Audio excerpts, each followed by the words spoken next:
जिला बहावलनगर में दिन ब दिन गर्मी की शिद्दत में इजाफा हो रहा है तो दूसरी जानिब पीने के साफ पानी की किल्लत के बायस शहरियों को शदीद मुश्किलात का सामना है। सूबा खैबर पख्तूनख्वा माली मुश्किलात से दो चार है। निगरां हुकूमत ने अखराजात कंट्रोल करने के लिए किफ़ायत शियारी पॉलिसी अपनाने का फैसला किया। सिंध के जिला सांगड़ में 14 साल कबल बनाई गई वाटर सप्लाई स्कीम अब तक गैर फाल है। और अब चूंकि इलेक्शंस की तरफ बढ़ रहे हैं, चाहे वो 60 दिन हो 50 दिन हो, जितने दिन हो इलेक्शन की तरफ। मैं and I am not joking and I say this on a lighter note, मैं दुआ अपने लिए आजकल कम करता हूं और ये ज्यादा करता हूं कि 9th रिव्यू किसी तरह अल्लाह मियां मेहरबानी करके हमें करा दें, कंप्लीट हो जाए, कंक्लूड। नमस्कार दोस्तों, जय हिंद। दोस्तों, पाकिस्तान में इस वक्त सूबों के बजट के लिए संग्राम जारी है क्योंकि पाकिस्तान की केंद्र सरकार के पास बिल्कुल भी पैसे नहीं है। यही कारण है कि पाकिस्तान का कहीं से बजट बनता हुआ दिखाई नहीं दे रहा। क्या है पाकिस्तानी मीडिया का रिएक्शन वीडियो को स्टार्ट करते हैं, लेकिन उससे पहले यदि आपने हमारे चैनल को सब्सक्राइब नहीं किया तो सब्सक्राइब करें। वीडियो पसंद आए तो लाइक करें, कमेंट करें और शेयर करें। जय हिंद, वंदे मातरम। बहावलनगर में जहां दर्जा हरारत रोज़ ब रोज़ बढ़ रहा है, वहीं पर पानी की किल्लत जो है वो बहावलनगर के कई इलाकों में है। मैं इस वक्त बहावलनगर के मल्ला पराचा में मौजूद हूं, जहां पर ख़वातीन को शदीद मुश्किलात का सामना करना पड़ रहा है क्योंकि वाटर सप्लाई का जो पानी है वो यहाँ पर नहीं आ रहा है। महीना हो गया पानी इस मोहल्ले में नहीं आ रहा। हम यहाँ बूंद बूंद को तरस रहे हैं। हमारे लिए पीने के लिए बड़े मुश्किलात हुई बड़ी। हम कहाँ से पानी भर के लाए और आजाद जगह जगह से बोतलें उठा के लेके जा रहे हैं, गैलन उठा के लेके जा रहे हैं। बेटे हम क्या करें बताएं। जी बिल्कुल, इस वक्त मैं मौजूद हूँ जिला सांगड़ के शहर सांगड़ में। मेरे ये अकब में सिंध हुकूमत की जानिब से 2009 और 10 में वाटर सप्लाई स्कीम बनाई गई थी। आप देख सकते हैं कि ये मशीनरी इस वक्त मुकम्मल तौर पर खराब पड़ी हुई है। इस स्कीम के तहत मिठड़ाऊ कैनाल से पानी आना था, जिसको यहाँ पर साफ करने के बाद शहरियों को फराहम करना था। मगर आप देख सकते हैं, मेरा कैमरामैन दिखा सकता है, ये जो तालाब बने हुए इसमें इंतहाई गंदा बदबूदार पानी जमा हो गया है। 35 करोड़ रुपए की लागत से बनाई गई ये स्कीम 15 साल गुजर जाने के बावजूद आज तक ये फाल क्यों ना हो सकी, ये एक सवालिया निशान है। इस हवाले से हमने जब महकमा पब्लिक हेल्थ वालों से राब्ता किया तो उनका ये कहना है कि हमने ये स्कीम मुकम्मल तौर पर फाल करके म्यूनिसिपल कमेटी के हवाले कर दी है और इस वक्त म्यूनिसिपल कमेटी का ये काम है कि वो इस स्कीम के तहत शहरियों को साफ पानी फराहम करे। जी हो जाए, वरना अलीना अगले जो इलेक्टोरल साइकिल है ना वो कोई समझ नहीं रहा। जुलाई से लेके अक्टूबर तक एक ऐसी आपने इलेक्टोरल साइकिल में जाना है, महीना डेढ़ इस हुकूमत का होगा, 3 माह उसके होंगे। मैंने 2 केयर टेकर गवर्नमेंट्स के साथ सर्व किया है। कॉन्स्टिट्यूशन हमें रूम नहीं फराहम करता, बट अगेन अब होप ये है कि लेट्स से कि 9th रिव्यू नहीं होता तो हमने दुकान बंद तो नहीं करनी। उन्होंने तो आपको नहीं रखा ना, मुल्क को शामिल ही नहीं किया 29 की मीटिंग में, तो होता तो नहीं दिखाई दे रहा।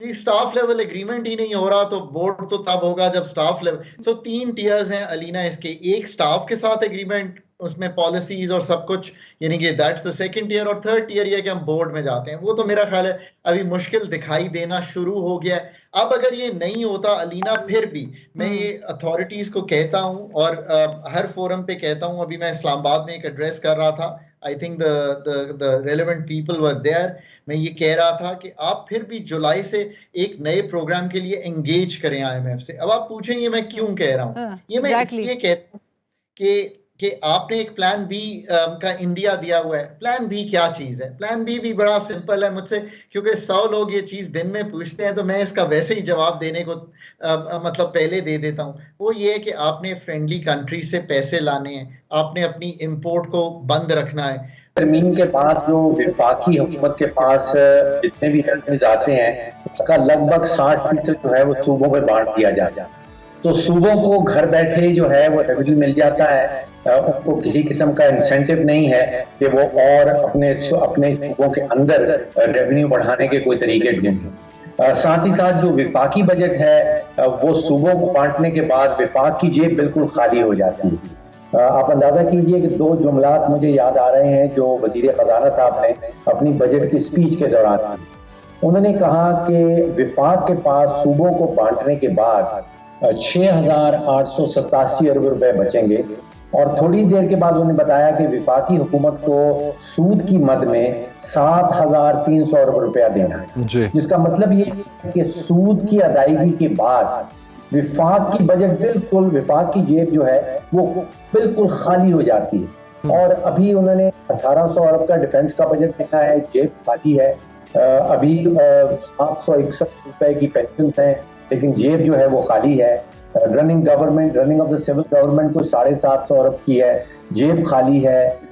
जो सब्सिडीज हैं वो कोई 1000 अरब की हैं, ग्रांट्स कोई 1400 अरब की हैं।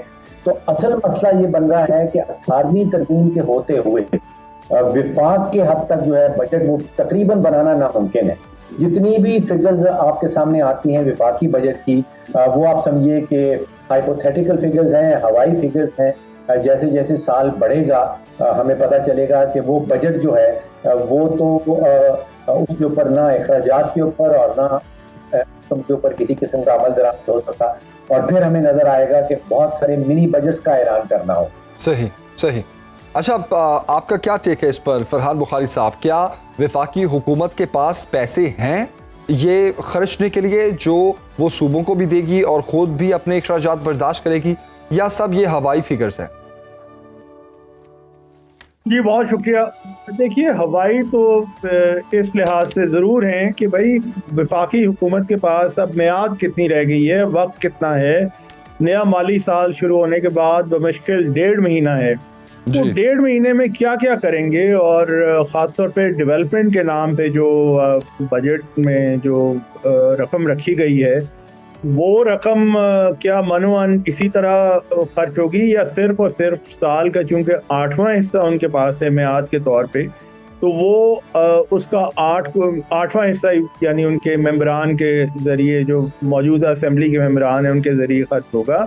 फिर जैसे मैंने पहले अर्ज़ की, यहाँ पे तो अपोजिशन के मेंबरान असेंबली में मौजूद ही नहीं है, तो फिर उनकी एलोकेशंस का क्या होगा? ये तो सब के सब अगर ये रकम रिलीज़ हो जाती है तो हिस्ब इख्तिदार के जो मेंबरान हैं उनके ज़रिए अगर ये खर्च होने का इरादा है, ये एक बहुत बड़ा सवाल है। तो फिर वो क्या इंतहाई एक मुतनाज़ा कदम नहीं है? और फिर सबसे बड़ी तलवार जो इस वक्त लटक रही है वो इसहाक डार साहब कुछ भी कहें, लेकिन IMF के साथ ताल्लुकात बहाल नहीं हुए। हमारे जो बैरूनी सतह पे साख है वो इंतहाई कमज़ोर है। और फिर देखिए ना, बातें भी क्या क्या होती हैं कि मसलन वज़ीर ख़जाना ने ये कह दिया कि शेल इंटरनेशनल तो पाकिस्तान से शायद जा नहीं रहे हैं या क्या, जबकि शेल ने उससे 1 या 2 दिन पहले ये बाज़ाब्ता तौर पे ऐलान कर दिया था कि वो पाकिस्तान में अपने असासे बेच के जा रहे हैं। उसके अलावा भी बैरूनी कंपनीज के हवाले से इतलात अच्छी नहीं है जा रहे हैं। तो इख्तलाफात वाज़ेह होना शुरू हो गए और आहिस्ता आहिस्ता आने वाले दिनों में वाज़ेह होंगे। वो यानी कामयाब होता है तो फिर उसकी सब उसको ओन करते हैं। वो एक चीज़ जब नाकाम हो जाती है तो उसको कोई ओन नहीं करता। तो जो नाकामी है वो बदतरीन नाकामी तो मईशत पे है। तो पाकिस्तान पीपल्स पार्टी ने आज जो बिलावल भुट्टो जरदारी साहब ने आज खिताब किया,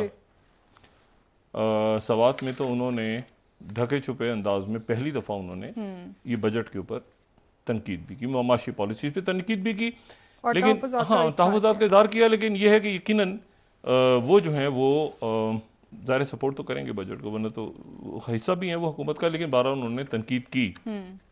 और उन्होंने कहा कि इत्तेहादियों से कहता हूँ कि हिम्मत पकड़ें, इलेक्शन की तैयारी करें, हम समझते हैं कि इलेक्शन वक्त होने चाहिए।